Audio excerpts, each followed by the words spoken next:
Here we go. You're listening to The Pete Sheppard Show on the Riptide Media Network.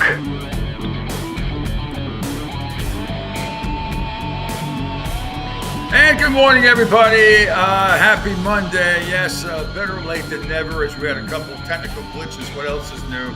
But the legendary Angel Martinez and I, mostly Angel, we figured it out. So happy Monday to you. It's already June 24th, and nothing screams late June like a Stanley Cup Final Game 7 in Florida at sunrise, right? Good morning, everybody. How are you? It is the Pete Sheppard Show right here, the Riptide Media Network. Thanks, everybody, for hanging in there as well. We are here at my Isola della Cucina in Fort Myers once again.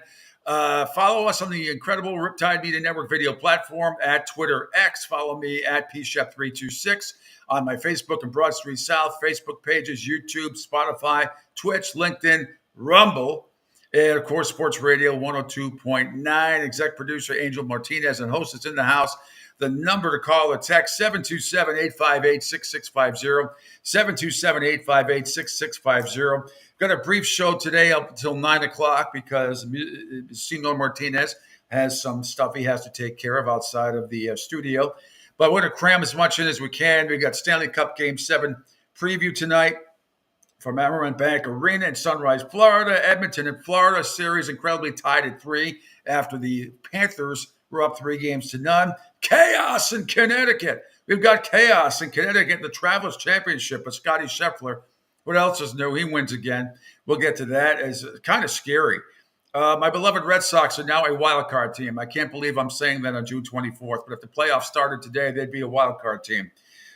Tennessee over Texas A&M yesterday to even up the College Baseball World Series at a game apiece.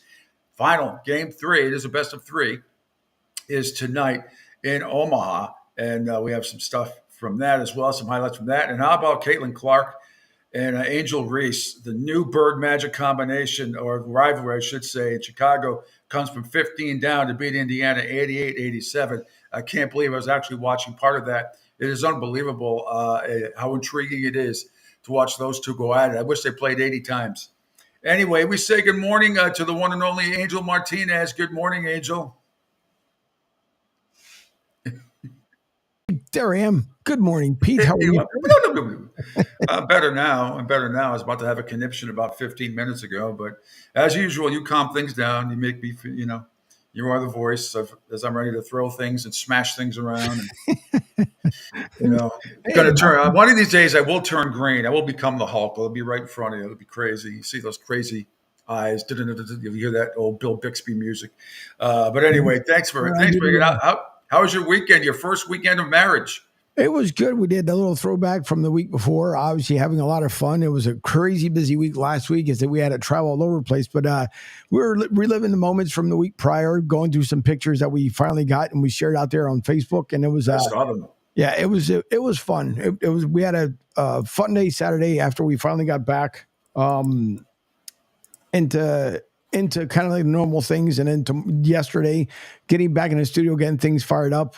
As people can notice there on the screen where it says powered by Ion TV, that is our newest partner. If you guys go to iontv.com, either that or right through the website, sr1029thegame.com. If you go through there, it is the news, weather, and traffic for here for Southwest Florida. There are other articles there as well, engaging with the news. But yes, we will have traffic and weather. As soon as we get everything else straightened out, we'll do just like a regular radio station, which we are, and it's doing the traffic and weather. We may not do it on the twos, but we'll definitely be doing it at one point or another. I'm not doing traffic. Here where I am at where I live in Fort Myers, I can tell you right now, Daniels Parkway is busy in Fort Myers. So that's a given. Yeah, you bring up a good point, because when I was heading to the studio and down to your house, yeah. I'm surprised how busy 82 is at the wee hours of the morning. I mean, it's crazy. Yeah, your area has grown by leaps and bounds. Yep. Stay away. It's a lot less now. Thankfully, it's not bad. If I was going to the Naplesville planning studio and I leave at 4:30 in the morning, traffic is not bad. Obviously, it's actually more than you would think, but it's not bad. But after that, anytime between I'd say 6 and 9 o'clock, you are bumper to bumper, from my house, at least for 4 or 5 miles, you are bumper to bumper. And that's without school being in session, because there's two high schools. There's one to my left and one to my right, all within a mile or two. And that gets crazy in the morning. But thank God I don't have to drive. I've driven off hours, and now I'm not driving at all. But welcome, Angel. Thank God. Great stuff. Again, what is it? You know what I hate? I've canceled this particular, what do you call it? Norton. What do you call it? No, the Norton antivirus? Yeah, I've got something else, right? I canceled it like 8 months ago, and it still pops up like trying to send me deals. And there's no way to shut it off. What, is it Norton or McAfee? Norton. Oh.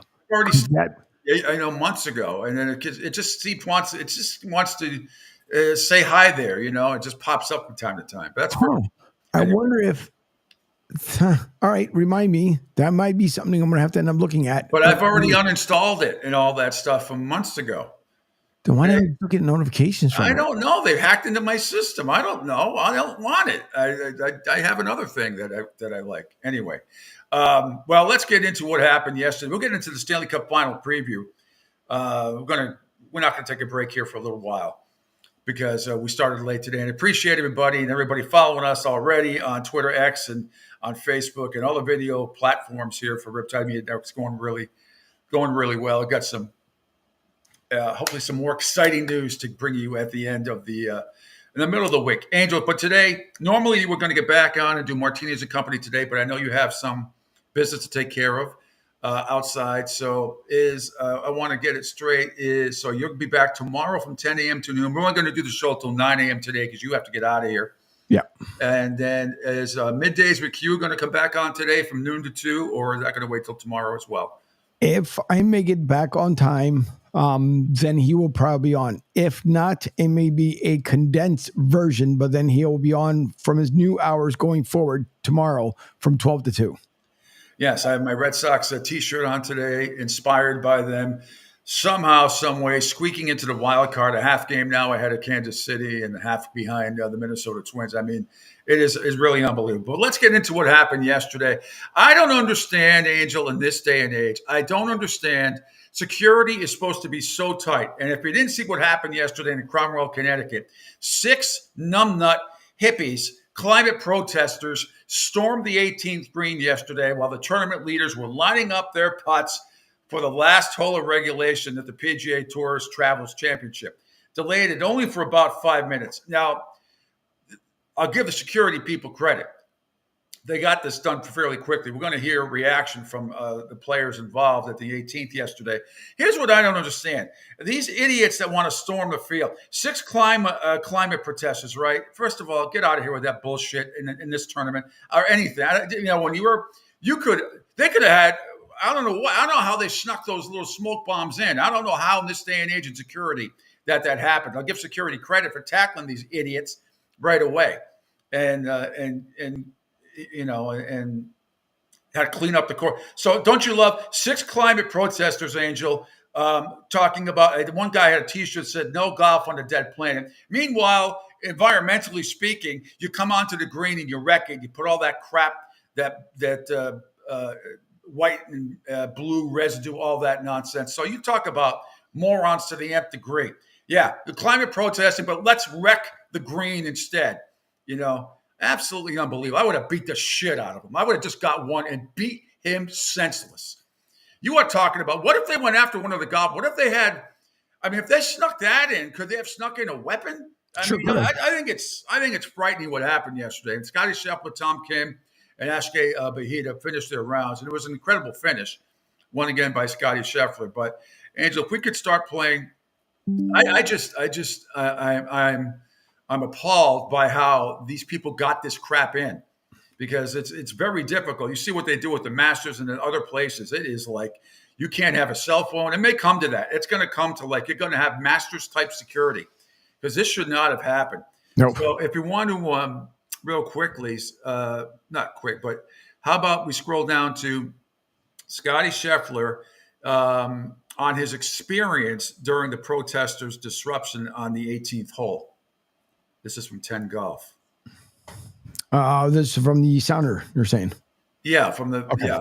All right. So we're going to video first. Okay, here we go. No video. We'll do the John Rahm thing afterwards because that was funny. Okay. And I'm sorry, say Scotty Scheffler on his experience during the protesters' disruption on the 18th hole. Yeah, it was definitely a bit weird. You know, I saw one person out of the corner of my eye, and then I saw about 5 police officers sprinting around. And from my point of view, they got it taken care of pretty dang fast. And so we were very grateful for that. It seemed to go by really quickly to us, but you know, when something like that happens, you don't really know what's happening. So it can kind of rattle you a little bit just because there's people running around the green and there's police officers running around the green, and you don't know if they're peaceful. You don't know what they're doing. You have no idea what's going on. And so it can be a bit stressful, but fortunately I was out there and you could kind of see me and Akshay talking to each other for a minute, me and Tom talking to each other for a minute, just basically trying to calm down. You know, that can be a stressful situation, and you would hate for the tournament to end on something weird happening because of a situation like that. And so I felt like Tom and I both tried to calm each other down so we could, you know, give it our best shot there on 18. All right. Meanwhile, Angel, if we could scroll up to the cut right before that, I should have played this first. This is from CBS. This is actually how it happened live on TV when the protesters invaded the 18th hole. Oh, boy. We've got a whole group of protesters here. They've been tackled on the ground, on the green. Police have responded quickly, but we've got, I see 4 protesters that have been handcuffed. They just came flying down the hill. Yeah, and again, they ended up being 6, and they did get arrested. Then if we could play the next cut, Angel, right underneath that with Scotty Sheppard getting emotional after his win. And of course, it wasn't that long ago we were interviewing you with your first win with your son Bennett and your wife Meredith back here. I know you and the Burns, you guys were sharing a house all week. What has it been like to get adjusted to being on daddy duty at night and coming out here being the #1 golfer in the world during the day? Yeah, I would say the afternoons when we get home look a little bit different. There's much less sitting around watching TV. It's sitting around trying to figure out what's going on with our little ones, but it's been a ton of fun. You know, I'm fortunate to be surrounded with great friends out here, and it's awesome. You got this baby bounce down. Go celebrate with your family, Scotty.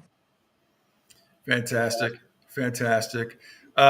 Meanwhile, also speaking about the disruption, actually, Bahita reflects on his finish at the Travelers Championship. That's the first cut, Angel, and the incident on the 7th. Hey, Bhatia, Akshay, thank you for the time. I know these are never easy, but take us back to that scene on the 18th green. What's going through your head at a time as you're trying to close out your tournament? I mean, I was scared for my life. I didn't even really know what was happening. All of a sudden, you know, 4 or 5 people come out running on the green, and it's kind of weird, but thankfully the cops were there and kept us safe because that's just weird stuff. So. From a player perspective, how long did it take for you to get your heart rate down and refocus, or was that even possible at that time? I mean, I was in shock, and my heart rate was high. It got low, and then once that kind of happened, I was just freaked out. I tried to go where everyone was. So, I mean, it's hard to do it. I think it was just weird. Overall, still a great week for you, and everyone in our announce team has said he will learn from this. I know it might sting tonight, though. What will you learn from this week? I don't know yet. I mean, it was a good day, and I would say if I birdie that par 5 that Tom and Scotty did, then, you know, I'm probably right there. But that was just the one shot that I just didn't play aggressive enough. We appreciate the time. Thanks. Amanda. So in the aftermath of that, Cromwell police said each protester charged with first-degree criminal mischief, first-degree criminal trespass, breach of peace. I could think of a lot of other things that I would say, but they were released after posting $5,000 bonds and they're scheduled to appear in court July 1st. As you just heard, but I was scared for my life. I didn't even really know what was happening, but thankfully the cops were there and kept us safe because that's just weird stuff. But you got to think about it too, Pete. If how in the world does security, as much as, see, this is what happens when people again get relaxed, right? Because the sporting events were supposed to be that you check everyone's bag, make sure everything is safe before you go through. Now, I understand there's a ton of people to go out to these golf outings, to these golf tournaments. I get it. What would have been if they would have been able to get, and it's not that hard. You can buy weapons that you can put together on the fly. What if this would have been from cans to actual other weapons that they would have been able to get in there? I mean, we'd have been talking about two different things. And well, that's what I'm talking about, and this is what happens. And I don't know the procedure now at a lot of PGA events. I don't get it. And the Masters is not a PGA event; it's a separate event. right. But I know the security. You have to go through metal detectors. You can. No cell phones are allowed on the course. You can't have anything with you except for a chair. You cannot wear your hat backwards. That's how strict it is. You have to wear a proper shirt. No tank tops or anything like that. It's a strict thing that they have over there, and they may have to start implementing this across the whole PGA Tour, because I don't understand in this day and age. I don't understand how you get that kind of stuff in. I don't know, unless it's some sort of material from Krypton that I don't know about that metal detectors can't pick up, because I can't imagine people coming in are not either. I don't know if they have to walk through a metal detector or whatever it is, the security procedure. I don't know. It's just that should not be happening in this day and age on the PGA Tour. That's frightening, because we talked about it. If they had some sort of weapon and they went after one of these guys, then what happens? I mean, you don't know what's in that. How do we know it's not poisonous gas in that thing? Who the hell knows? I don't know if one of these idiots is a martyr or something like that. Yep. That wants to just to kill. You don't know. That is frightening shit that happened yesterday. And PGA Tour, the PGA people have to do something about it. And the cops that were around there, kudos to them. But I want to know during the screening process, what the hell happened? How was this allowed? I don't know. That's just crazy. Just crazy. But anyway, it ended up being Scotty Sheppard wins again. It was a great finish to that tournament. Excuse me a second. A piece of bread stuck in my mouth. So anyway, that happened. So chaos at the Travelers Championship. Scotty Sheppard. I hadn't seen anything like that in a while. And these stupid, idiotic climate protesters, yet they want to wreck the grain with their stupid smoke bombs. It's just dumb. Honest to God, it's getting to the point really where they got to stop the whole thing. What are you trying to prove? I mean, what are you trying to prove? Nothing. But they're going to have to stop this whole thing. They continue to say it's a peaceful protest. No, a peaceful protest means that you are walking around the greens maybe or outside of the venue, and you're just, whether it's a sign or you want to say something, when you're disrupting an event, it is no longer a peaceful protest. Yeah. Protest this, you know what I'm talking about. Yeah. Anytime. Yeah. Just ridiculous. By the way, all this great sound that you're hearing, before I forget, courtesy of Total Sports Prep. For the best articles and audio, there's only one source that provides everything you need 365 days a year to satisfy your sports crave. It's Total Sports Prep. The staff combs through the best articles and audio so you don't have to. Sports and non-sports kicker stories will leave you laughing all day long. To get your free trial of Total Sports Prep, contact them at info@sportsbroadcastingcoach.com. That's info@sportsbroadcastingcoach.com. Total Sports Prep, the name says it all. All right, Angel, if we may scroll up a little to the Stanley Cup final preview between Edmonton and Florida. This is absolutely amazing that here we are on freaking June 24th for a Game 7. The Florida Panthers tonight can make history. One famous, one infamous, because they can be the first Florida Panther team to win a Stanley Cup, or they can be the first team since the Detroit Red Wings back in 1949. Hang on. 1942.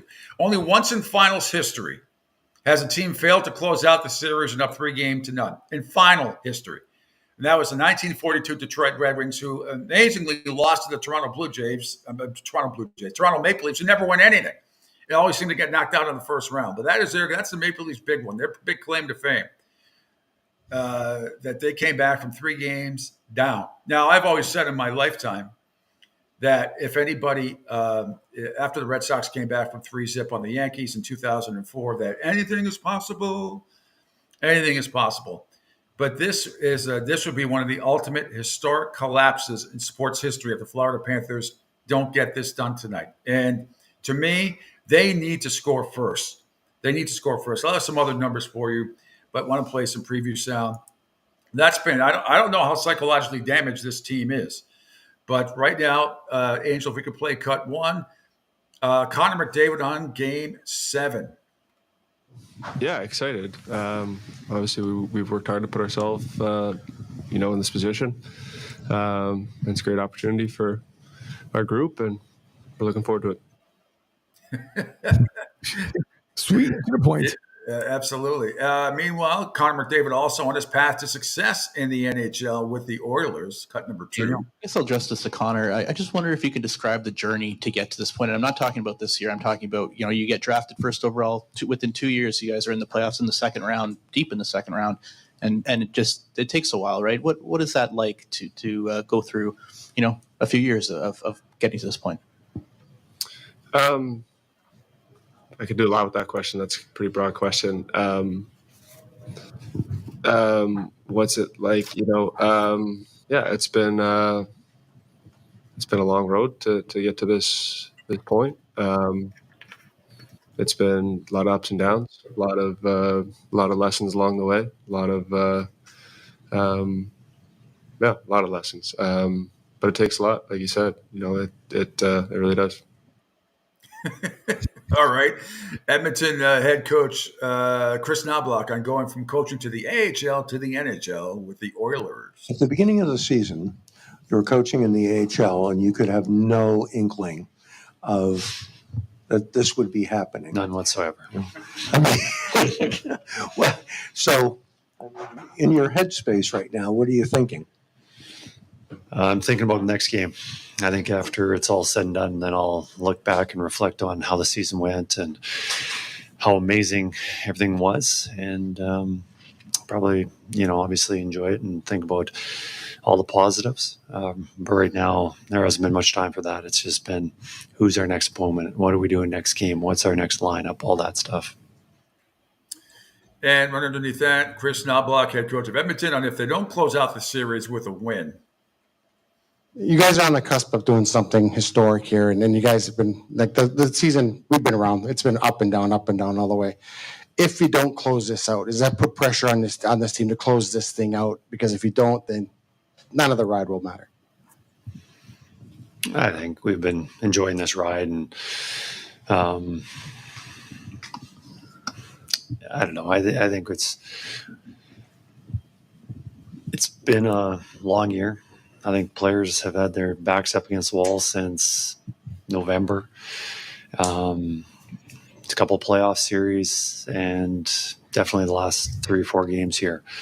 But hey, our goal is here to win our last game of the season. I think there's 32 teams in the NHL that want the last game to be a victory. And you ask any team after it's done, they're disappointed when they don't win that last game. So we want to win the last game. All right, now switching over to the Florida Panthers side, and here we go again. The word legacy, I can't stand it. It's so overused, but somebody asked it to Alexander Barkov on if losing tonight will impact their legacies. If you win tomorrow night, you win the Stanley Cup. If you lose, you're the team that blew the 3-0 lead in the Stanley Cup final. Is this a legacy-defining moment, a career-defining moment? No, I mean, tomorrow we have one thing on our mind to play our best game, and that's about it. Like, we have a unbelievable opportunity to win the cup, but our mindset is to play our best game starting from the first shift, and that's about it. That's all we think about. All right. Meanwhile, Barkov says that the next cut right underneath that says he used to play Game 7 in his mind outside of the Stanley Cup final scenarios as a child. Kids for sure that played by himself whenever outdoors or at home or literally anything, and thinking about like, this is Game 7 Stanley Cup playoffs, maybe even like overtime, thinking about those moments. So yeah, I've had many of those memories, and now it's becoming a true, and tomorrow for sure exciting, the most exciting time to be a hockey player. Yeah, I used to I used to have a street hockey ball and a stick in my room, and pretend I was Bobby Orr scoring the goal and getting tripped at the end, flying through the air and dive onto my bed. Another time where my mother would say, "What are you doing up there?" You know, 'cause I have scored a game-winning goal in the Stanley Cup Final. Man, how many times have we not done that? I'm sure you have to have quite the imagination as a child. That's what we did back in the day. Everybody did it. We used to do it. My cousin and I used to do it when it came to baseball. I mean, everybody's done it in the past. Even the NFL athletes would tell you themselves how many times they were the winning drive, throwing a ball down the field and catching it. Everybody does it. No, it's fun. I think one of the dumbest things I tried to do as a kid was, thank God it wasn't too high. I used to get like a Glad bag, a garbage bag, Yeah. and jump off high. It's fairly high off a tree or maybe off the slide on my swing set. I'll talk when I'm 7, 8 years old, thinking I could parachute down. Didn't really work. Well, at least most people do. And of course, we all did Evel Knievel. I mean, on my Huffy Thunder Road, and we'd make little ramps and jump over our friends or jump over wood chip piles. And we didn't wear helmets. We didn't wear knee pads or elbow pads. And if you flipped over the handlebars, you were ridiculed and laughed at. Thank God none of us ever got seriously hurt. But we did a few goofy things. I mean, there was no such thing as bike helmets and knee pads and stuff like that. You wiped out you coming flying down a hill on your Huffy Thunder Road or whatever. This is before you were old enough to get a 10-speed back then and all that stuff. You wiped out. Everybody knew the rules. And, a couple of scraped knees and elbows here and there, but thank God, nothing big really happened. Continuing with the Florida Panthers sound. Let's see. Let's scroll down to Matthew Tkachuk on leaving it all out there for the last game of the season. Yeah, I mean, a little bit in the sense that both teams are feeling that. But, we've had that mindset all playoffs, and we don't want to, get too far away from that. But, it's been a very even series, even though, we won 3, they won 3. I mean, for us, both teams to have an opportunity, most teams, when you lose 3 in a playoff series, you don't have a chance at another game. And somehow both of us have an opportunity still. So very exciting, kind of leave it all out there. Desperation on both sides. And it's been a very even series, I feel like. So it all comes down to this. Yeah, not lately. Overall, yes. More numbers coming up. But right underneath that cut to Angel Tkachuk on the narrative of being up 3-0, lingering over. Yeah, I think the talks with leads in series, whether it's 3-0, 3-1, 3-2, whatever it is, it's a lot of noise coming from everybody but us. It doesn't matter if we're up 1-0 in the series, if it was even before game 1, like we're going in there with the same mindset. We have not gotten away from that at all. Has, the opportunity to win it all been there the last couple of games? Yeah. But at the end of the day, like, they've played better than us in 3 games, and we've played better than them in probably 3 games. So, it really doesn't come down to that huge big picture. All that we're thinking about is coming down, coming to the rink tomorrow and try to win that first shift, win your first period, come out and play as fast and as physical as we possibly can to start the game, because we know that's what makes us successful. So I'd say we're more, excited for that part to come out and play in front of our home fans, which are so incredibly crucial for us. And we know that they've been waiting for this game. I mean, this is probably the biggest game in the NHL in however many years. So our fans will be jacked up for it, and we can't wait. No doubt about that. All right. Meanwhile, head coach of the Florida Panthers, Paul Maurice, on if this Game 7 will define his or anyone else's legacies. I understand you're looking at one game. You're not looking at the big picture. But at the same time, the big picture is all that matters in Game 7, right? Is this winning it is the big picture. I think you were right when you started. Okay, fine. But you just ran right off the rails. I did run right off. But I got to ask, is this not just for you, but for everybody, career-defining, legacy-defining moment? I will let you know at the end of it. Meanwhile, more from head coach Paul Maurice on the context of games mattering. You've been in Game 7s before, but not like this with the 3 straight lows. How do you kind of get? I appreciate how fast you blasted over those words. That was kind of you. Well, I try.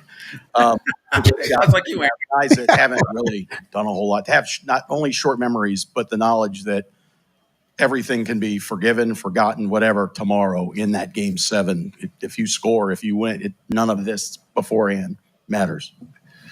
If you've handled the why of where you're at, and that would be hockey, right? Specific hockey details. So we would handle the why of it. Then you don't carry it forward. I understand every one of your questions in terms of why you would ask them, because there's a far bigger contextual story that means nothing to me now, but it means everything to you, right? That's the stories you have to write. That's actually what makes this whole thing awesome, is the context of it. So nobody ever has played on a backdoor rink in Canada and scored the Game 3 overtime winner in the qualifying round. It's one game always that excites you. And that is the context of this game, and the one that we will live in that context. And finally, before we go to break, Paul Maurice, head coach of the Florida Panthers, says Game 7 feels like a clean slate for both teams. Yeah, I think the puck drops and momentum will change and over the course of the game, but more so even true in Game 7s. The finality of it. Nobody's practicing tomorrow, right? There's no video tomorrow. So there's this kind of clean slate because both teams have fought real hard to get to the very end. Yippers. Yeah, we'll see what happens tonight. Again, once in finals history, has a team failed to close out a series in 3 games to none. The 1942 Detroit Red Wings, who lost to the Toronto Maple Leafs. And meanwhile, the Oilers are not looking only to cap the incredible comeback in the same manner as Toronto, but they risk becoming the second team in NHL history to erase a 3-game deficit, only to lose the final in Game 7. And coincidentally, in case you didn't know this, it was the 1945 Red Wings who took the path and ended up losing to Toronto again, if you can believe that. So crazy stuff. It all started with that 8-1 victory in Game 4, and we were comparing it to the Celtics getting blown out by 38 to Dallas. And I really thought that Florida would come back with a vengeance, and they made the next game 5 closer. And the Oilers have outscored the Panthers 18-5 the last 3 games, 18-5. And Florida has not had a lead in any of those defeats. And Florida is an unbelievable team when they score first. Unbelievable. The home team, by the way, is 12-5 record all time in Game 7 of the final. But the road team has won the last 3, including my beloved Bruins back in 2011 in Vancouver. And the Oilers seeking to win, to make history by earning the franchise's first Stanley Cup since 1990, when they beat my aforementioned Bruins in that one. And I will never forget that Game 1, Angel, because that Game 1 at the Garden, Bruins and Oilers, went to triple overtime. I had about 40 people in my tiny apartment in Fitchburg, Mass. I was working in radio and DJing at the time, but it was before I got to Boston. And all the bars closed at 1 o'clock in the morning back then. I was outside of Boston, so they closed at 1 and not 2. So I had 50 people. I lived up the street. So between the second and third overtime period, we all went back up to my house, like 50 people. It was insane. And my place would probably hold, 6 comfortably. And there were 50 people in my tiny apartment. And Peter Klima, God rest his soul, Peter Klima came off the ice for Edmonton, Angel, his first shift of the entire game. And scored in the third overtime. Jeez. Not fun. Wasn't fun. And the Oilers went on to win. That's a neat little town out there in Eastern Mass. No, it's in northern Worcester County. It's in Fitchburg and Leominster. Is not in Eastern Mass at all. It is in north central Massachusetts, and it was not a great time. It was not a great city. There's some great people there and everything else, but I also had my place robbed and took all my old radio audio tapes that I had on cassette from some really nostalgic stuff. It turns out my neighbors across the hall had actually robbed me Oh, And I'll never forget, the police station was right down the street around the corner from me. So I walked down to tell them what happened because they stole everything. My phones, my 2 phones. They stole the food out of my refrigerator. It was like the Grinch. They stole, this was in the summertime. And I go down to the police station, and God bless him, Sergeant says, if you called us from your house, we could have got here quicker. And I said, Sergeant, I didn't call you from my house because I don't have a phone. They took both. Oh, I'm sorry. Yeah. So then I literally lived, about a block and a half from the police station, but it was down a big hill. You know, we should have done. Even it's funny now. Obviously, not. There's your sign. Yeah. You should say, can I borrow your phone for a second? Unplugged it, take it back to your apartment, plug it back in, and goes, okay, now I'm calling you. Yeah, again, this is before cell phones and everything else. And it's just what a pain in the butt. All right, Angel, let's take our first break here. Coming up at the bottom of the hour, hopefully Greg Murphy is going to join us from, I think he's in Baltimore on the cruise ship before he heads back out to the Bahamas. But Greg Murphy, we're going to try him again to see if he can link up with us via video. He's great stuff. We're going to have a lot of fun today with him at the bottom of the hour. More to discuss here on the Pete Sheppard Show as we're rolling right along here on the Riptide Media Network. Adopt US Kids presents What to Expect When You're Expecting. A teenager. Learning the lingo. Today I'm going to help parents translate teen slang. Now, when a teen says something is on fleek, it's exactly like saying, that's rad. It simply means that something is awesome or cool. Another one is totes. It's exactly like saying totally, just shorter. As in, I totes love going to the mall with Becca. Another word you might hear is jelly. Jelly is a shorter, better way to say jealous. As in, Chloe, I am like so jelly of your unicorn phone case.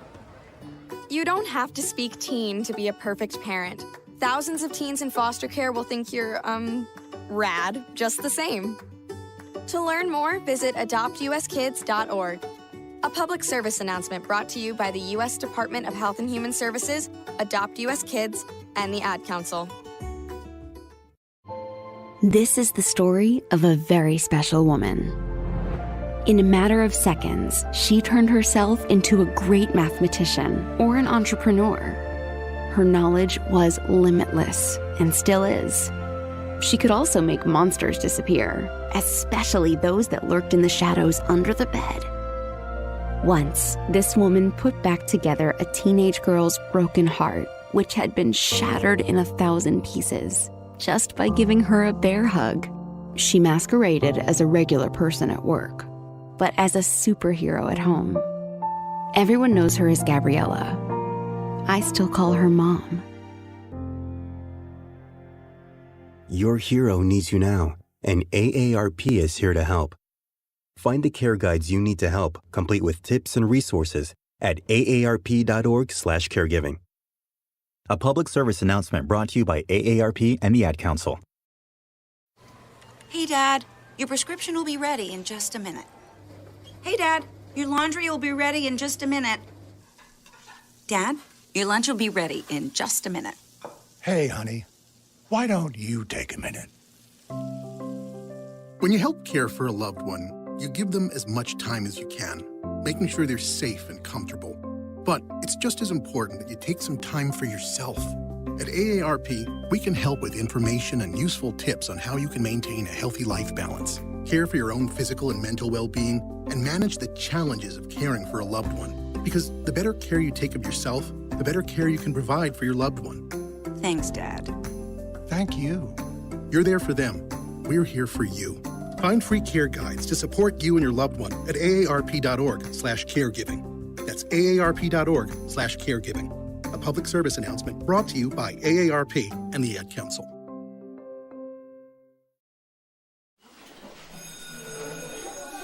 All right, class. Let's hear what everyone did this weekend. Jill? Well, I raised my older sister to a big oak tree. It was at least 100 years old. My mom said I must have set a record or something.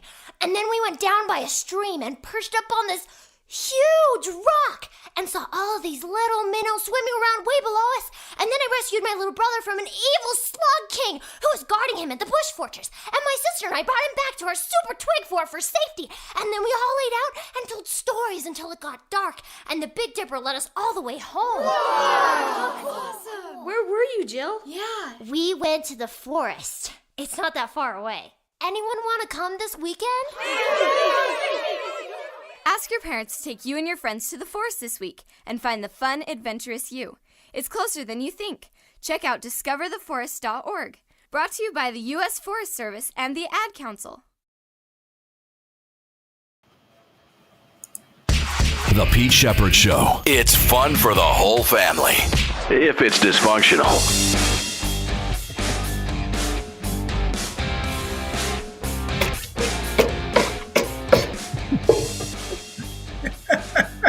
I got my haircut yesterday. Nice. 2 days ago, yeah. Well, it's going up. I go to Great Clips, and I've been going there since I moved down here from Bonita Springs, and now I go to the one in Fort Myers. And they do a great job. They keep track. They have like my style, which is very simple. But the clips and everything, you're number 4 of this, that, and the other thing. But that's gone up. My first haircut down here in 2017 was $16. Now it's $21. Huh, you're lucky. Around here, $35. Get out at something like a Great Clips or a Supercuts. You're telling me $35 to trim your hair? Yep. It's hardly. I mean, you keep your hair short. I kind of keep mine sort of short. Whatever's left in the back is fading quickly. But $35. I mean, you could cut your own hair like that. I mean, Yeah, no, $30 for the cut, and usually I always do a $5 tip no matter what. So yeah, I do too. I do too. I do a $5, but I mean, what's it for women up there? In the hundreds. $100 for a haircut? In the hundreds, not even a flat hundred. Depending on what you want, you get a color and style in shampoo and blowout, whatever. You're looking at close to $250. Peanut gallery, is that what you pay? More? Down? Price right? 55. She pays $55, but she does her own coloring and stuff like that once in a while or whatever. Highlights. It says it's only $55 to get just a basic haircut. I don't think it does. That even include a wash and shampoo? Oh, it does. Yeah. So she says only $55. That's it. I think it's the funniest part when I used to go to. So there was big league haircuts for my next to my former employer. And the lady used to crack me up. She was like, "Oh, you can get I can wash your hair and it doesn't cost you any extra." I'm like, for what I'm paying, you might go ahead and freaking do it anyways because it doesn't make any sense. But half of the time, I wouldn't even bother because I told him, I said, even if you wash my hair, that's great, but there's still tons of hair in my ears because I never cleaned that part out. And then all the hairs that go down my shirt. See, mine, who wasn't cut my hair yesterday? Great, Saturday. Becca, she was great. Did everything, ears, eyebrows, everything. You didn't have to say anything, just did it. And, great. It's good. It's good stuff. Anyway, welcome to the hour number 2 here with the Pete Sheppard Show. We're only going to do it up until 9 o'clock today because Angel has some personal business to take care of outside of the studio. Greg Murphy's going to join us at the bottom of the hour. Thank you, everybody out there, for joining us here on the Riptide Media Network video platform. Follow me at pshep326 on Twitter X, my Facebook and Broad Street South Facebook pages, YouTube, LinkedIn, Spotify, Twitch, Rumble, and Sports Radio 102.9, and also our new partner, IonTV.com, where you can get your news, weather, and traffic here in Southwest Florida. And I'm pretty sure, because I didn't bring it up, there is an accident out there somewhere, as there always is. But what else is new? Yeah. Well, especially here, like in this area, you can freaking forget about it. There's always something going on here in this. Yeah. Lord knows that we've had a couple of bus crashes over the weekend, which is kind of unusual in here. Tampa, St. Pete area. Yeah. It's kind of unusual, but most of the time I will say the bus drivers around here they do a really good job. The bad part, of course, is the other driver is too busy doing what they're not supposed to be doing other than navigating themselves down a street somewhere. Well, I was on yesterday morning with my good friend John Meade-Perella, who comes on his radio show in WEI. He has one on Sundays. So with him and former college basketball coach Tim Welsh, and it was they were having tons of rain. It was horrible, like the kind of rain we were having over here. And then I don't know if you saw on Twitter, Randy Scott, a friend of mine, used to work at Ness, and you see him all the time now on, he hosts more with Gary Strutsky. Most of those two pair up on SportsCenter in the morning. Randy, on his way to Bristol yesterday, or this morning, I should say, hydroplaned on Route 84. Oof. Which, Route 84, they've been doing construction on that since I was born, and Interstate 84. Anyway, he slammed his car hydroplaned into a railing on his way to Bristol to do SportsCenter. And when I tell you the front of his vehicle was destroyed, and it looked like something went right through through the hood of the car. Incredibly, he left without a scratch. The airbags went off, and seatbelt and everything else. Unbelievable. So I sent him a nice message this morning. Rick says, Rosario Reyes hit in the face, looked nasty. Yeah, I saw that. It was terrible. It was terrible. It happens. Well, unfortunately, that was nasty. It was nasty yesterday. They have the other ones, which, listen, if the guys complain about it, this is what I don't understand. So they complained to the union. They're saying that we should get more safety equipment, right? So they came out with that Ubermit glove, so your fingers don't get crushed anymore. Yeah. It might feel a little funky when you're running, but at least that's there, right? Then you have the other helmet that comes down, like we get just enough of the peripheral, and then it comes down and almost goes near past the chin. And even though he did have the helmet on, I mean, I thankfully it wasn't worse than that. But I'm sorry, if you're giving me something that I need because I know I'm getting one that's coming to the face, and it's hard to react to because it's coming so fast. But thankfully, he had 2 stitches. I'm pretty sure he's sore today. I'm sure, yeah. I mean, besides wearing a full-fledged hockey mask with a cage on it like you would in college or high school, there's just no – it's, you see a few of those a year. It's amazing there's not more. And, again, you don't even have the blink of an eye to react to stuff like that. 727-858-6650. That is also the number to call, 727-858-6650. In case you missed it, top of the hour, we played the Cromwell Police, what happened yesterday. 6 idiots stormed the 18th green while the tournament leaders were lining up their putts for the final hole of regulation. They all got arrested. They stormed the green.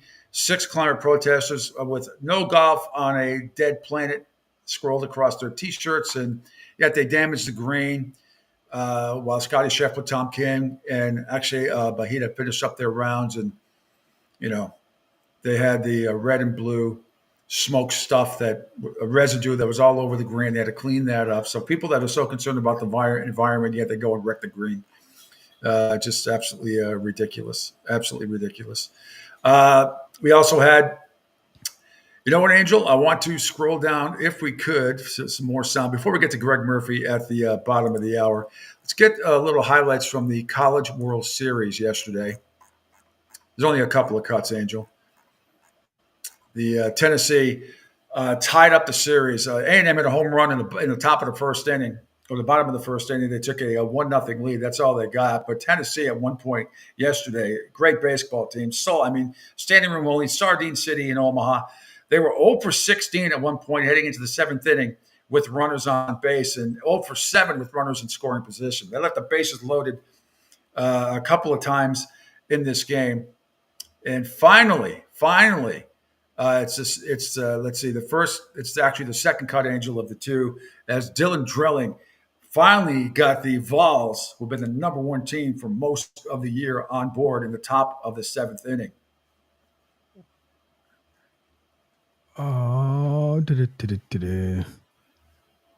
You see, it's the second cut, actually. Do you see it? Tennessee second cut. Yep. Dylan Drilling. I just saw it.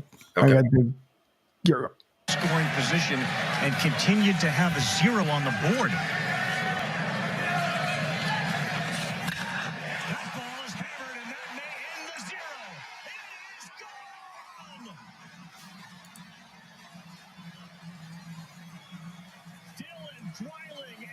Stage right, 22nd of the year, and the Vols finally break through to lead it 2-1.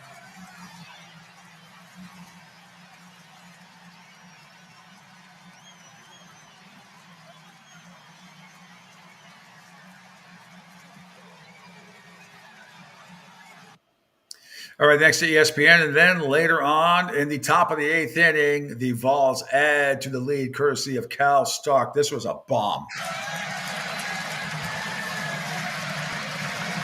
2-2 to start. Curley off of first. 2 down, top 8. That ball is driven to left field. He's watching. So is everyone else. It's out of here.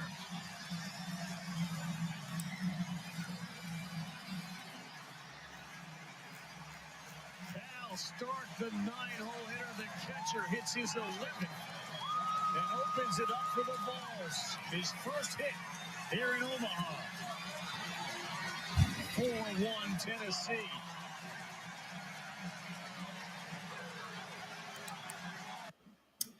Yes, and that would be the final, even though the Aggies had a couple men on in the 9th inning, but great stuff by the number 1 seeded Vols. And Texas A&M is a hell of a team. They've been banged up, too, in this year. They got about 4 guys that normally would be playing that aren't playing.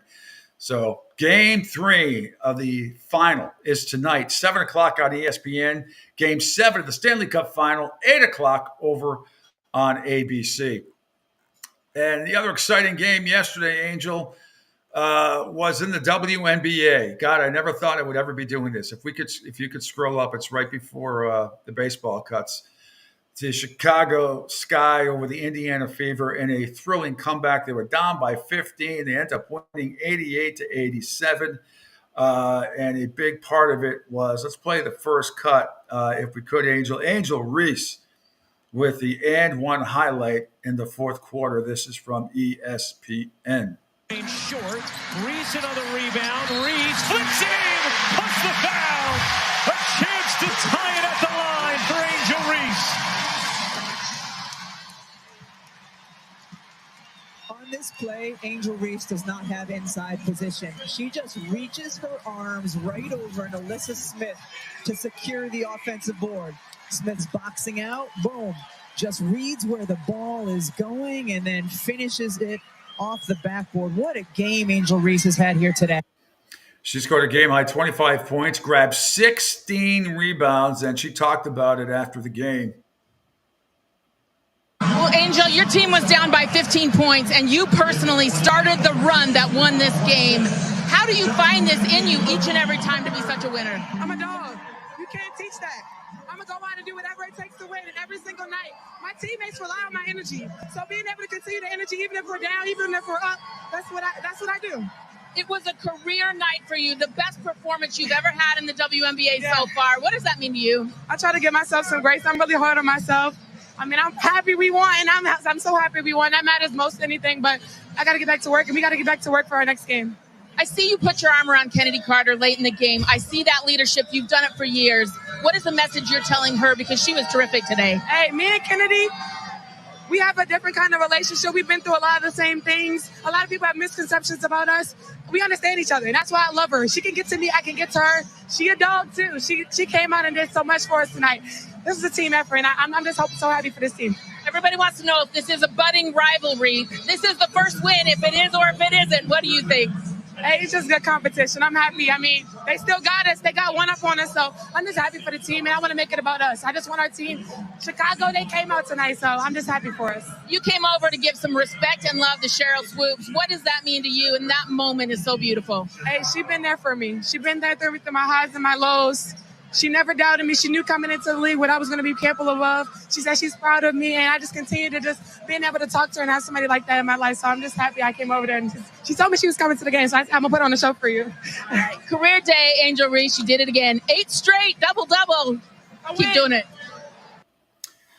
Okay. Yeah. Meanwhile, Caitlin Clark had a hell of a game herself. At 17 points at a franchise record, 13 assists, Angel, and she talked about not taking that last shot in the fourth quarter. Threes. I think in the final 7 minutes, you shot the ball twice. Maybe wish that on some of those possessions, you kind of just took it yourself and maybe wasted on a deep three. I mean, sure, you can wish it. I'm sure there was an opportunity or two for me to probably attempt another shot there at the end, but I trust my teammates. Obviously, 13 assists, that means my teammates scored off of 13 of my passes. Like, it's a really great number. So I'm going to give them the ball every time and give them an opportunity to score. I believe in them. And obviously, Kels had a great game. I thought AB was really good. I thought we were really good out of ball screen action for 3 quarters. And then we kind of just struggled to even get to it. And obviously, but it wasn't our offense. Our offense was never the problem. We scored 87 points and we really didn't execute the entire fourth quarter. We just foul. We have to stop fouling. Well, it is interesting, though. And the last shot, I don't know if you saw the highlights this morning that her teammate, what's her name, Boston took, was a total brick. She was kind of moving away to the right of the three-point line. She had a nice pass because she bricked it. She had an open shot. She bricked it. But Caitlin Clark, she didn't score after the 7-12 mark in the fourth quarter. She just attempted 3 shots in the final period. I know she had a record team, a franchise record 17 assists, but I don't know. Yeah, for a star on the team right there, you got to take more than 3 shots in the final period. It's just got to find a way. But look, it's a hell of a game anyway. It's a great rivalry that's going on over there. 15-point coming behind victory, and this is the most WNBA I've ever talked in my life, and it's not going away anytime soon. The ticket prices for that game, Angel. And the only reason why I didn't go to a bigger arena, I think, is because I think they said in the pregame show there was a concert going on in the bigger arena in Chicago. But the ticket prices were going for an average of $351 at Wintrust Arena, according to Vivid Seats. Celebrities in attendance yesterday included Chicago area rappers Chance the Rapper and Lil Durk. Do you know them? Chance, yes. Lil Durk, never heard of him. Okay. Actor-comedian Jason Sudeikis was there. Nick star Jalen Brunson was there. Hall of Famer Sheryl Swoops, as you just heard, shared an extended embrace with Reese after the game, and all that stuff. So that was it's these two are they are going. I think finally maybe the WNBA will make a profit because of these two. It is amazing, and it's too bad they don't play a lot more. But hopefully both teams will make the playoffs. The one thing that I don't understand, did the Sky win the WNBA championship last night? Oh, no, but it was the first time they've beaten Caitlin Clark, and that's going to be the new Bird Magic rivalry, so it's going to get extra hype all the time. Yeah, but the whole thing is, so Angel Reese, right? And I have nothing against Angel Reese. I don't want people to say, oh my God, he hates her. I don't hate Angel Reese. What cracks me up, under one breath, she wants to be the bad boy of basketball, correct? Bad and girl, under this one, she's talking about, oh, so-and-so knows the struggles that I went through because she went through it as well. Well, which one is it? You're either the bad boy or you're going through struggles. Yeah, I mean, I take that stuff, Angel, with a grain of salt because there's a lot of people in life that go through the struggles, and she's not the only one. Rick says, traffic in the Tampa area is moving in smoothly, with the exception of police activity at Eisenhower Avenue by the Veterans Expressway. I-275 in both directions, no delays along with Interstate 75. Tampa weather is mostly sunny with a high of 91 and a 30% chance of rain later today. There you go. and that update brought to you by Rick Marcus. What was Ted Baxter on Mary Tyler Moore? The great Ted Knight. Adams, MAT Sandy. I don't know what that means, but Angel, congratulations on your wedding. Thank you, Sandy. I appreciate it. And I appreciate everybody who, by the way, there was comments made on Facebook, all good stuff, of course. I like to make funny comments back to my new in-laws.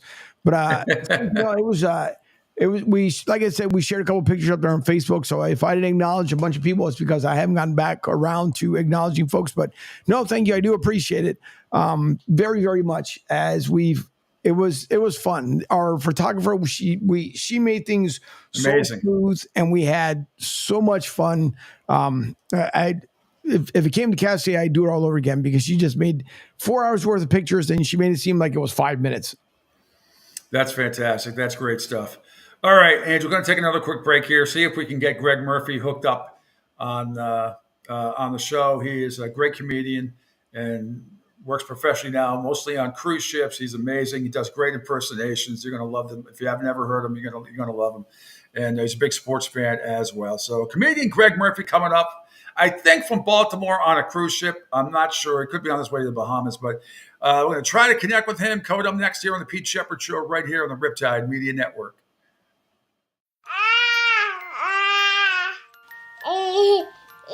To some people, the sound of a baby babbling doesn't mean much. But that's not necessarily true. By 6 months, they're combining vowels and consonants. By 9 months, they're trying out different kinds of sounds. And by 12 months, their babbling is beginning to take on some meaning. Especially if there's no babbling at all. Little to no babbling by 12 months or later is just one of the possible signs of autism in children.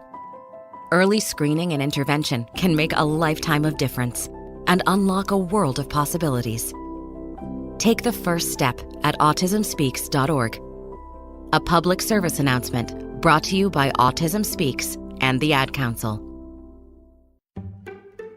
The following is made possible by Dad. Why was the basketball court all wet? Because the players kept dribbling all over it. The dad joke. Corny, grown-worthy, but also one of the simplest ways to share a moment with your kids. Why do you have to be careful when it's raining cats and dogs? Because you might step in a poodle. And kids that spend more time with their dads grow up to be smarter, more successful. Can I tell you a cat joke? Just kidding. And, with any luck, funnier adults. Why didn't the skeleton go to the dance? Because he didn't have any body to go with. Dad jokes rule. So take a moment to make a moment and give your kid a laugh.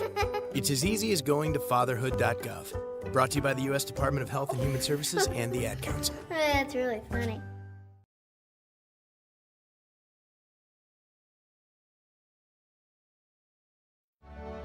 Okay, men, this is your time.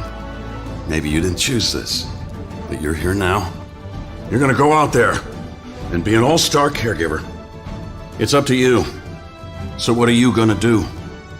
You're gonna go grocery shopping, cook, clean, be there emotionally and physically. You gotta dig deeper. Drive them to physical therapy, doctor's appointments. Don't you forget about the pharmacy. No, you won't. Because that's what caregivers do. Don't give up. Don't ever give up. This is your time to show the world, your family, and yourself that you're tougher than tough. Now go out there and be the best caregiver this world has ever seen. Caregiving is tougher than tough. Find the care guides you need at aarp.org/caregiving. A public service announcement brought to you by AARP and the Ad Council. Hi, I'm Danica Patrick and proud aunt. Watching my nieces grow, play, and learn is amazing. But not every child gets to be carefree. 1 in 6 kids in the U.S. are hungry. 1 in 6. That little girl sitting alone at the playground, she can't play like the other kids. She doesn't have the energy because she's hungry. School lunch will be her only meal today. It breaks my heart that this is the reality in our country, but it's something that Feeding America is working to change. Each year, the Feeding America network of food banks rescues billions of pounds of good food that would have gone to waste. This food is then provided to families and children in need. Being a kid should be about using your imagination, learning, and having fun. These children shouldn't have to miss out on simply being a kid because they're hungry. To find out how you can help end childhood hunger in your community, visit feedingamerica.org. Brought to you by Feeding America and the Ad Council. You're listening to The Pete Sheppard Show on the Riptide Media Network. All right, back here on the Riptide Media Network, and this is the Pete Sheppard Show. This morning, try to connect with Greg Murphy and Angel. I don't know if getting rid of that John Rahm video that we're going to play is going to do anything. I know Craig is he's trying to see. First of all, let's see if we can hear him. Greg Murphy, are you there? No, I can't hear him and I can't see him. I can't hear him and I can't see him. So I don't know if he needs to mute something or unmute something on his end. But we will try to get with Greg Murphy, great comedian, who is at either somewhere between Baltimore and the Bahamas, I think. I'm not really sure. But we'll try to reconnect with him. If not, maybe we'll just try to get him on the phone. But let's – I'm going to text him and try to have him reset. I don't know if he can hear me. because we can't hear or see him. So he says he can hear us, but we can't hear him. I'm going to ask him to reset. Reset.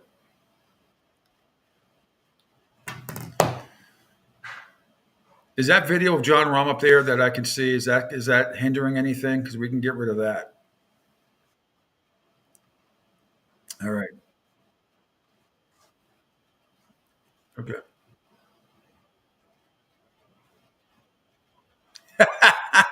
I have the power. Angel.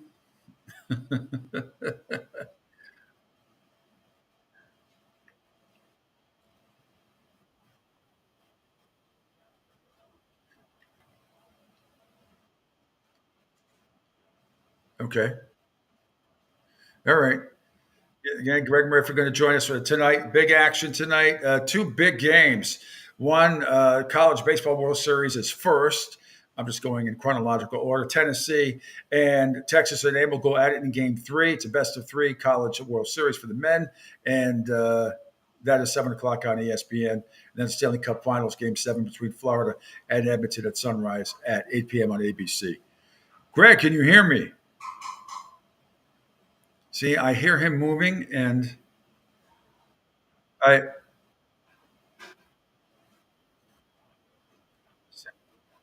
okay. Yeah, Greg, we're sending you another link. We're sending you another email link, so look for that.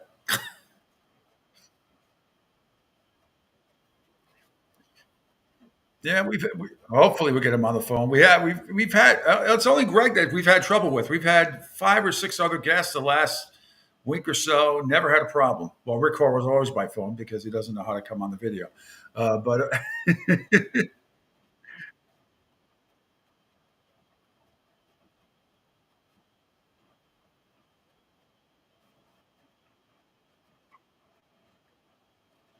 so when I can't see you, but people can still hear you, right? Oh.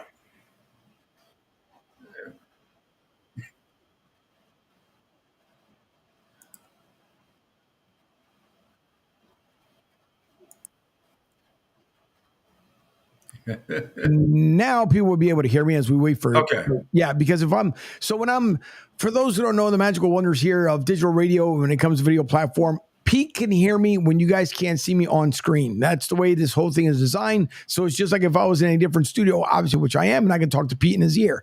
But if they can't see me, then they won't be able all to sorts hear of me. hideous names. Yeah. So hopefully he'll end up getting the one I just sent him. I'm just double checking as you and I are talking here back and forth, and he should be able to at least get the new link. And so I'll wait and see. Me make sure. And why did everybody? This is weird how this is happening. Yeah, it is weird because it's like some of these little glitches that we haven't had before, and all of a sudden, and I don't know if, like you said, if it's my laptop or whatever or something, but it seems like really easy to figure out. We've tried a lot of different things. We think we get it, but overall, it's been fine. I had to email you my total sports prep cuts, and you're playing them from your end, and you're doing a great job with it because that can be difficult. But it's weird how we always played them from my end, and you couldn't, and you were always able to hear them, but not today.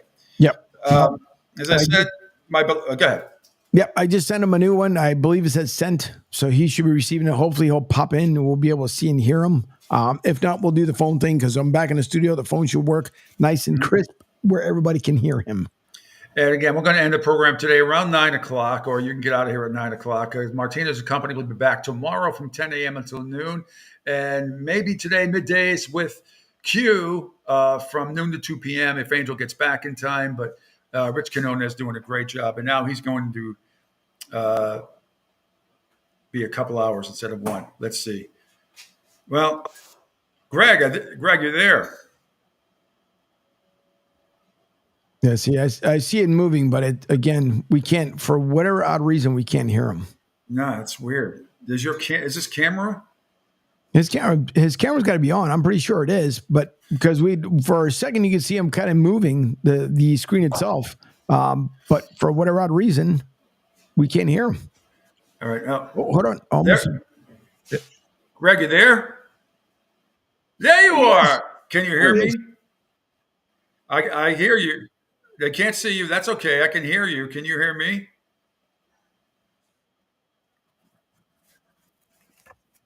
No, we lost him. I see his mic moving, but it.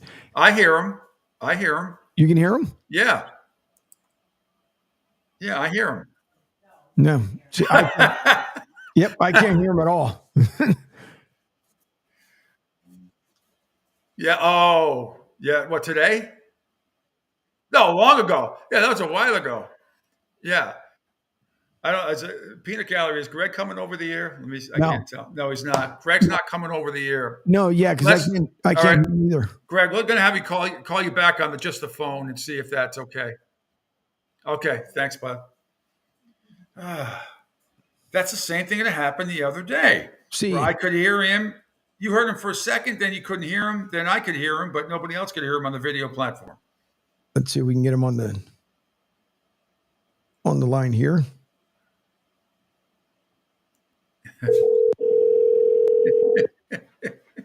Or I'm just calling somebody random. You won. We'll find out. Maybe he picks up. Maybe he's trying to call you. I think he's trying to call you. All right. Then I'll end it. I'll wait for him then. Because it wasn't, I didn't see it coming in on my end. So we'll give it a second. This is the fun part about producing a show. No, you texted me the other night. You think Edmonton's going to win tonight? I think this is if Florida scores first, they will win. If they don't, they will lose. They need to score first tonight. They have been psychologically damaged. Gas pump guy. Speaking of that, right on cue. Pete, do you think Panthers will pull out the win? I think they will if they score first. I think they really need to score first. Usually, they don't get caught up in that kind of stuff. Oh. That could be him right there. But they need to score. Can you hear me? I can hear you. I can hear you. You can hear me. You can hear Angel. I can hear you, but it sounds like we're worlds apart. But we're good. Yeah. Okay. Everybody says we sound good, so don't worry if we sound worlds apart. That's okay. So, what was that line you just said, Greg? No one else heard it except for me. So, before you, I said they could do this in 1969 between the moon and Earth. So it's taken us 4 days to get a hold of each other. Okay, so you're working as a professional comedian not only in the New England area, around the country, but around you're on a lot. You're on cruise ships. So what ship are you on, and where are you right now? I am currently on the Vision of the Seas, Royal Caribbean ship. We just left Baltimore 2 days ago and steaming towards Bermuda. Land there today. I thought you said chicken of the sea, but I was going to say yeah, but no. But that's great. It's a tuna boat. That's all I'm on right now. Salty tuna.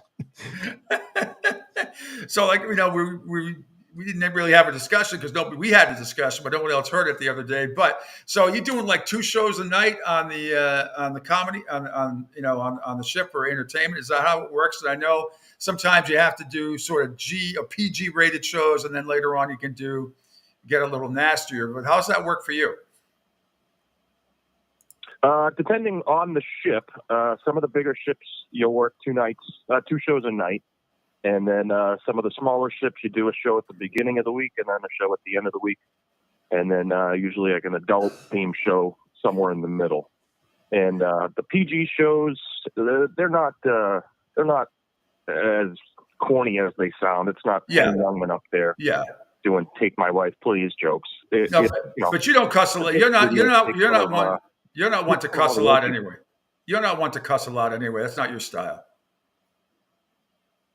Well, thank you. Yeah. All right. So I told them all the great impressions that you do and so much stuff. And you started as a caller on the WEI Weiner line. You went from caller to professional comedian. And of course, Wani Award winner, which is more important than anything back in the day. But it really is. Tell everybody that story. I mean, you just started call. And by the way, before you do that, I have to do one of my favorite impressions that you do, because Angel is a huge Philadelphia Phillies fan. Of course, Terry Francona was the skipper of the Phillies at one point, and also obviously of the Red Sox. But how does Terry Francona feel about being on a cruise ship these days? Well, Pete, it's one of those things where you retire and you want to be one of those old people. So if I'm not on a cruise ship, I'm going to be hanging out at the Senior Open in Newport. Nice. And again, it's just where you have to be when you retire. So true. And you were listening that day. I think you came up with a couple of great lines that day, and it was the show before ours. I think it was with Dale and Numi from 10 to 2, and they had Terry. Terry was their guest every week, and he got in a car accident when he was talking to him on his way to the ballpark. Do you remember that? And then you called. You had some great stuff. I do remember that. Ah, geez. That's what it was. He goes, I just got rear-ended, right? Something like that. Yeah. Then I think he rode a bike for the rest of the time he was here. He was truly. I was afraid of him, to be honest with you, when I was doing it, because he used to beat up Don Orsillo, and you never knew if it was real or not. But yeah, I was afraid to do it, and we decided I would call on his last time on the radio before they canned him, and I did the voice, and then there was a pause, and I thought you and Ordway set me up, and then I heard Francona go, I don't know who you are, but I heard myself answer a question when I was in a cab, and I don't remember answering it. Well, and the other thing before we get, and your other, I mean, you do so many. But certainly, he used to call up Angel. This is what I haven't done these in probably 5 to 10 years. Really, I can't believe that.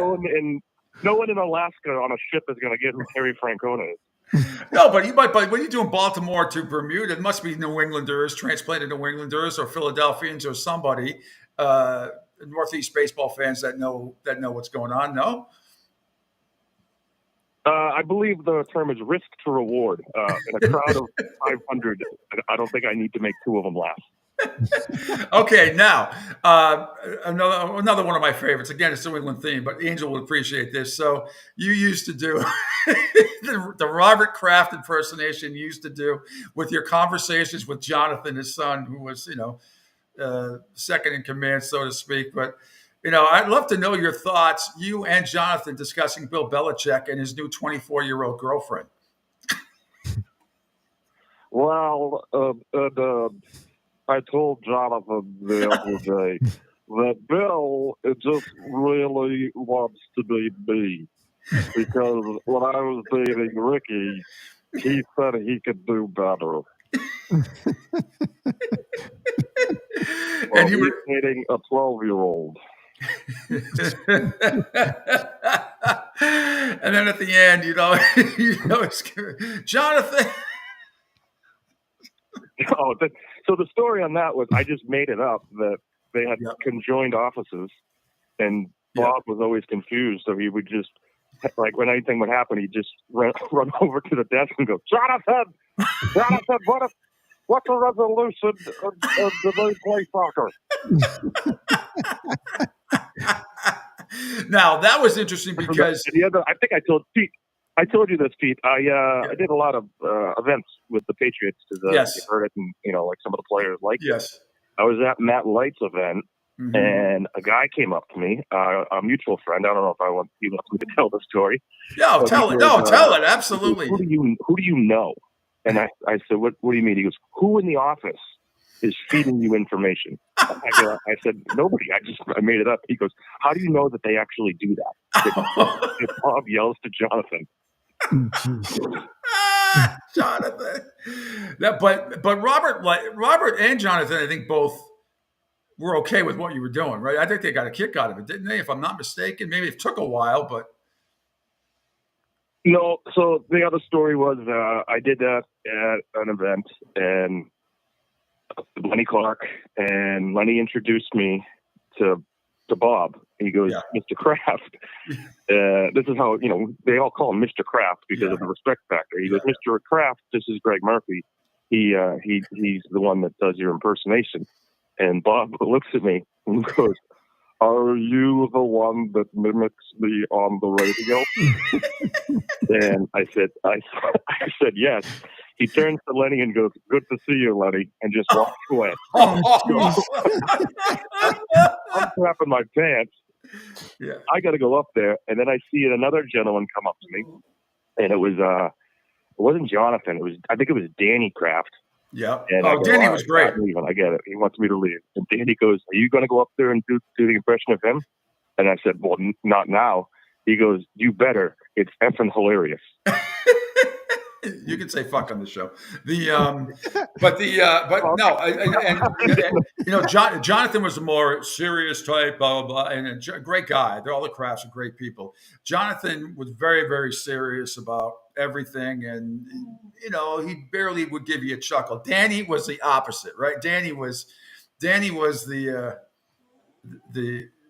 family jester, so to speak. He'd like to have fun.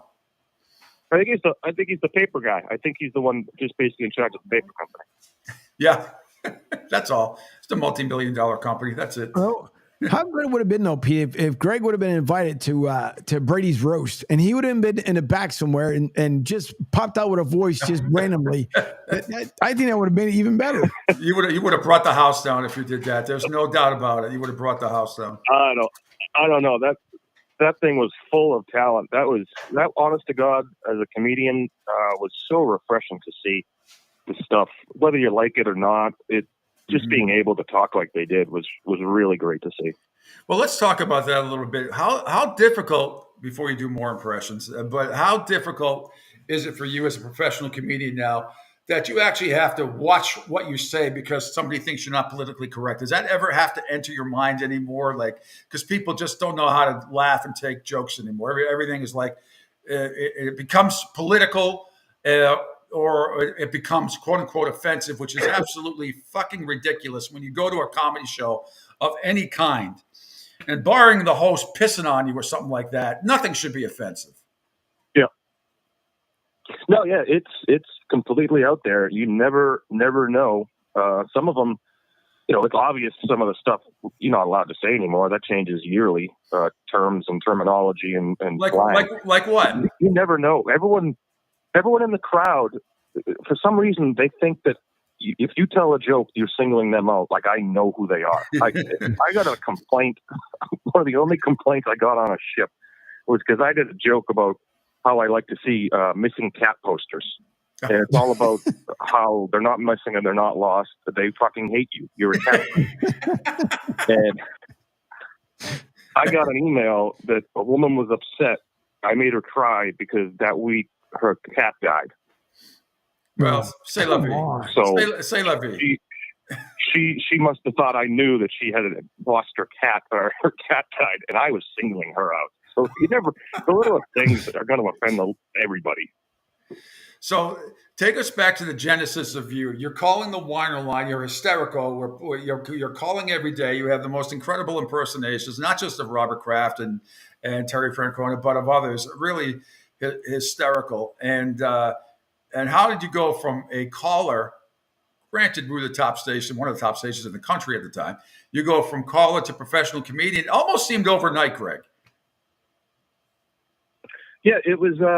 It was an avenue. It was like an open mic for the most part. Before I even knew what that was, you could write a joke topical and then podcast it to millions of listeners at the time, and then you get a reaction, and it became a writing exercise. I know many Boston comedians who were calling in the Weiner line that are doing jokes and getting them on air and being thrilled, and it just kind of something I always was interested in, didn't know how it worked.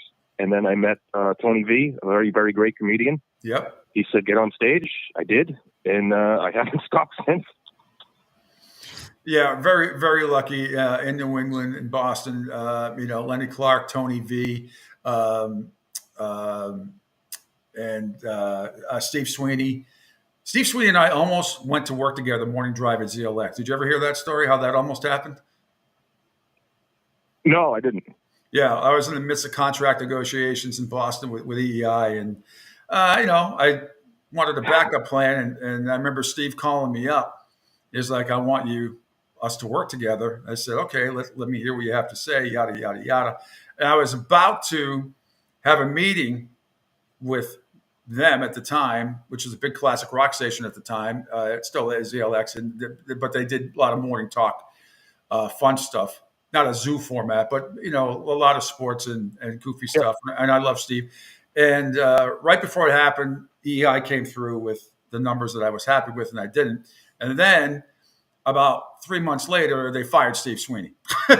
So everything in this crazy business happens for a reason. Yeah, and he's still bouncing around up there, and he's another one. New England, when you travel, like I said, on the ships, you meet other entertainers, other comedians, and he's like, they all tell you there's something about Boston guys. He goes, basically, you're all fucking angry, and it makes being angry funny. No, it's great. And actually, Steve performed down here. We went to see him about 3 years ago. He came in the studio with me when I was at ESPN Southwest Florida. Came in with me and Craig, and for like an hour had a blast with him. And then we went to see his show in Naples at Off the Hook Comedy Club. Gave us front row seats and VIP access and all that stuff. We had a freaking ball, and he had the place in stitches. Oh yeah, absolutely. He's still going hard. Yeah. So how long you? Let me ask you this: Are you guys in Panther country down there, or well, more Lightning? More Lightning, but everybody where I am in Southwest Florida, the Florida Everblades, which is the ECHL back-to-back 3-time champion. They just won it again. They are the Kelly Cup champion. They are the ECHL affiliate of the Florida Panthers. Jake Maurice does the play-by-play. He's the son of Paul Maurice, does the play-by-play down here for the Panthers locally. I mean, for the Everblades locally. So, I mean, there's so many transplants in all of South Florida, not just where, Tampa, and obviously Sunrise is more towards the East Coast there. But I guarantee you that because they're affiliated, at least around here in Southwest Florida, with the Everblades, that game is going to do a huge number in the state of Florida. There's no question about it. And those fans are going to be going wacko tonight at Sunrise. It's some great fans. It's a team I really respect, and the Lightning as well. But the Florida Panthers play a lot like the Bruins did in 2011. And Bruins fans who are upset about them or hate the Florida Panthers, I don't know why, because they got a funny coach. Paul Maurice is great. They got a lot of great players, and they play tough and hard. And the last 3 games have been kind to them. But I think the numbers in Florida will be off the chart. Yeah, I am thrilled. You've been on a cruise before. Yeah, 6 channels, and I have been thrilled that they've been getting the Stanley Cup game. So I'm excited to watch tonight. Yeah, we have Paul Maurice, the brother of Fraser, Niall Crane, behind the bench. That's it. You know what? I never noticed. You're right. Absolutely right. Here's what I think they need to do. Here's what the Panthers need to do. The Oilers have that famous woman that showed her boobs. She's all over the place. Yeah. The Panthers need to counter this. They need to counter it and do it tonight. Find the Hawk Tua girl. Oh, yeah. Put her behind the bench. Yep. It's crazy to think, Greg, how just one small thing, and it wasn't like she did anything, that she wanted to go viral, but all it takes is that one thing, that one question, and poof. But I agree, she probably should be behind there. That way it can encourage the Panthers to win the Stanley Cup. Absolutely. The thing with her, it was so organic. It was not somebody trying something out. She was being interviewed, and she was being funny and probably just herself. And it was, it's all over the place. Yep. Speaking of, what do you think what happened yesterday in Connecticut? I mean, that is just unbelievable. I was talking about, Greg, I don't know about the security measures to get in, but these 6 people that came in, the protesters, it's funny because they were climate protesters, and then yet they damaged the green and the environment with their shenanigans there. But how in this day and age do these numbnuts get in? I'm blown away by it. I don't know if this is something you could turn into a bit later on, but Jesus, this is crazy. No, well, I think they're going to get in. You can't stop. You can't stop. If some maniac wants to do something, you cannot stop it. You go to a Patriots game, for instance, Gillette. They check everybody coming in. Yeah. What does that do? That creates a mile-long line of a crowd. So now, if I wanted to be a maniac, I just have to get in line and get into the middle of the crowd. I'm still going to hurt people. Maniacs will find a way to destroy if they want to destroy something. But there's metal detectors and all that. So like at the Masters, you can't do any. I mean, you have to go through a metal detector. You can't have your phone on the course. You can't wear your hat backwards at Augusta. Yep. You have to wear a shirt a certain way and all that stuff. I mean, maybe they're going to have to bring those type of regulations, that kind of security screening process to all these PGA events. I just can't believe in this day and age at a PGA event you can get in unless, like I said, unless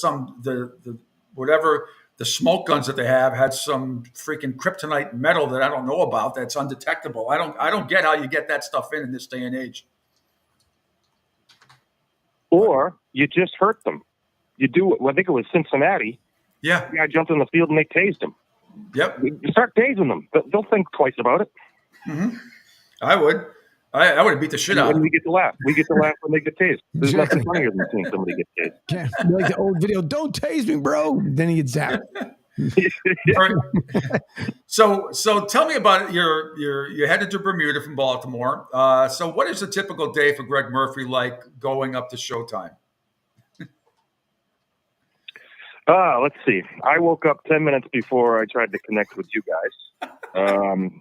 I do go to the gym every day because the food on here, even with the gym, you're still battling. The only thing healthy to eat on this ship is paper, and you gotta, if you keep on doing it, you gotta work out and try to stay ahead of it. And then other than that, we'll be in Bermuda for the night, and I might take a cab down to the other side. I mean, there is literally time upon time to just sit and do nothing. Well, you are single and have no children, so let me ask you the 50. That is my greatest accomplishment right there. Thank you. That is my number one. How many women are falling at your feet at the end of these shows, and how lucky do you get on a month-to-month basis? That is rule number one on the ship. If you are anywhere near a guest, you walk the plank, and quite literally, the next port. See you later. So that is a definite no. What about if it's just, can't you keep it discreet? I mean, you can't trust anybody. I mean, say it's, hey, meet me in my room, and it's, how do they know? Well, how would they know? Cameras? Look. There's cameras everywhere for one, and it's just not worth it. And if you meet somebody, you meet them, and then maybe down the line that's happened. I know people have done that, but it's just not worth it. But because your cabin, where you sleep below? I mean, you're below the passengers, that type of thing. So anybody who comes to your place, it'd be easy to see it. I sleep in the engine room after I shovel the coal for the night.